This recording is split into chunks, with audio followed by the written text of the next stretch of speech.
Good afternoon. My name is Larry Ray. I'm the President and CEO of American Manganese, Inc. I'm here to tell you today that American Manganese could possibly bring in the lowest cost electrolytic manganese metal mine in North America. It'll be the first one in the past few decades. What is manganese? Well, you can't have a steel industry without manganese. If you don't have manganese, you don't have steel. If you don't have steel, the world stops. North America has no manganese. We depend on our neighbors and other countries to import our manganese, and it just doesn't make any sense we don't exploit the resources in our own country. So I'm here to tell you that we are moving ahead with the feasibility study, we're moving ahead with the environmental studies, and we're moving ahead with a massive drill program in order to build the American Manganese, Inc. into the first primary electrolytic manganese producer in the United States. Please visit our website at americanmanganeseinc.com or call us at 604-531-9639. Thank you.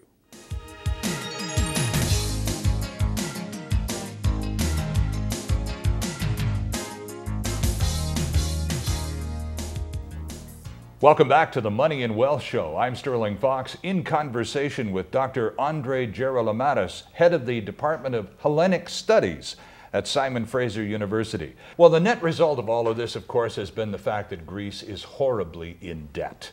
And that's where we find ourselves as the world suddenly begins to focus on Greece and its involvement in the European Union, the impact of Greece's potential default on the euro, and now we've seen the IMF and the European Central Bank agree to bail Greece out. By response, Greeks aren't really happy about this, and we're seeing things in the headlines alluding to violent modernization, possibly coming up, general strikes, all sorts of popular unrest with their current financial state of affairs. Well, because in order to get the loan, they had to agree to some very severe cutbacks. Right. And increase of taxes, and also cutbacks of pensions. So it would be like a Canadian who's about to retire losing half their pension. People are not reacting very well to this because, the average Greek is not a politician, and they feel betrayed by their political establishment, and they feel betrayed by the European Union, quite frankly. And I think the cuts are very, very deep. They're going to cause a great deal of violence, but more importantly, they're not going to allow the Greek economy to grow. So they're going to be a country that's going to be in further debt. And the danger is, are they going to collapse? Or are they going to restructure their debt? All of these have impact on the European economy, which will have an impact on the North American economy.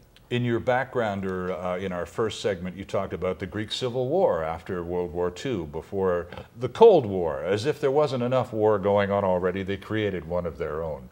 Is there, and there was a military coup, and a junta ran the country in the 60s.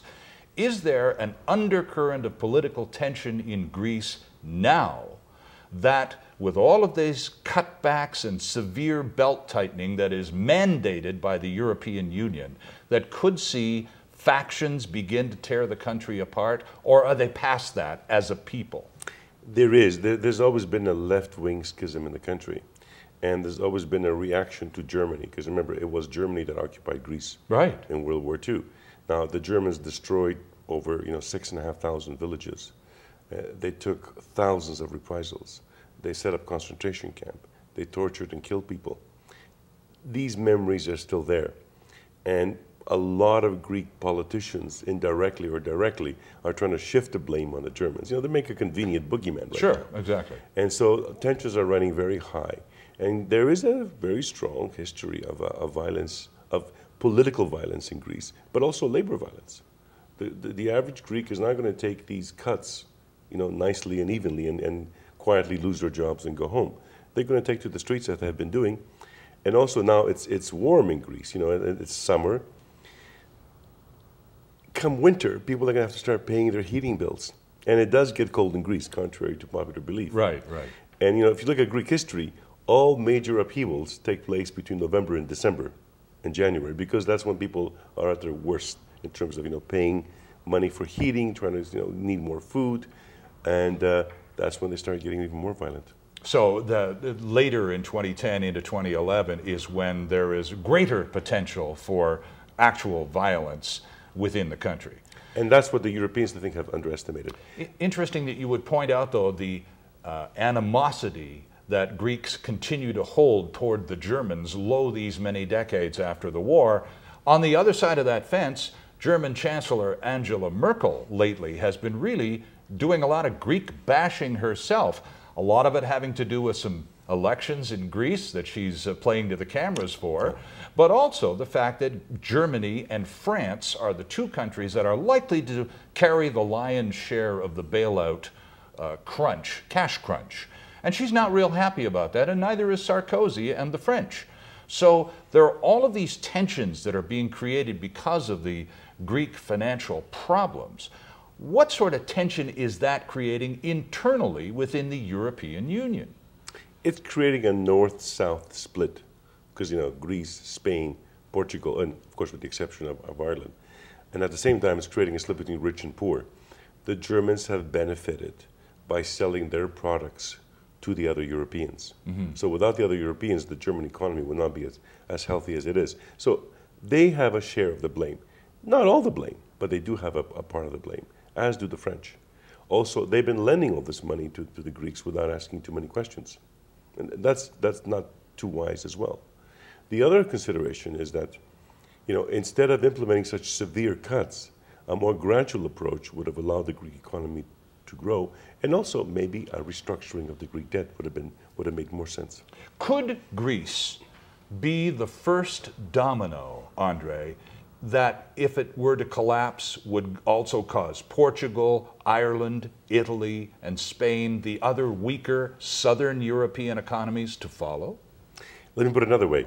If what they dictated to Greece, what the EU was forcing Greece to do, they imposed that on Spain, Portugal, and Ireland, and all those countries together collapse at the same time, it would cause a kind of an economic tsunami across Europe, and it would also hit North America. We're seeing considerable weakness and certainly volatility in the euro lately, which of course has gold bugs really happy, as people tend to flee to gold in times of currency uncertainty.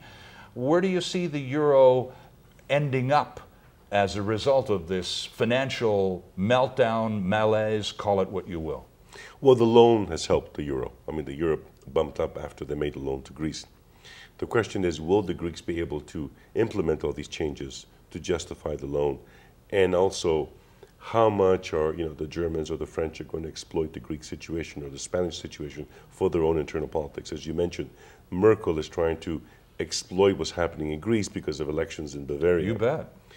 But, you know, one has to be very careful with that because these things can backfire. As much as Greek politicians are exploiting the Germans for the benefit of Greek consumption, I think a more realistic approach would have been, hey, we're all in this together. We've all contributed to this mess. How do we get out of it? And as I said, maybe a more moderate, more measured approach, giving the Greeks time to clean up their act and clean their house. And of course, follow the same with Spain and Italy and Ireland. Our guest, Dr. Andre Gerolymatos of Simon Fraser University, just used an interesting phrase. We're all in this together. And as we here in North America tend to pay more attention than perhaps we'd care to about Greece and the European Union, when we come back, we'll talk to Andre about the implications for Canada and the United States going forward. You're watching the Money and Wealth Show, and we'll be right back.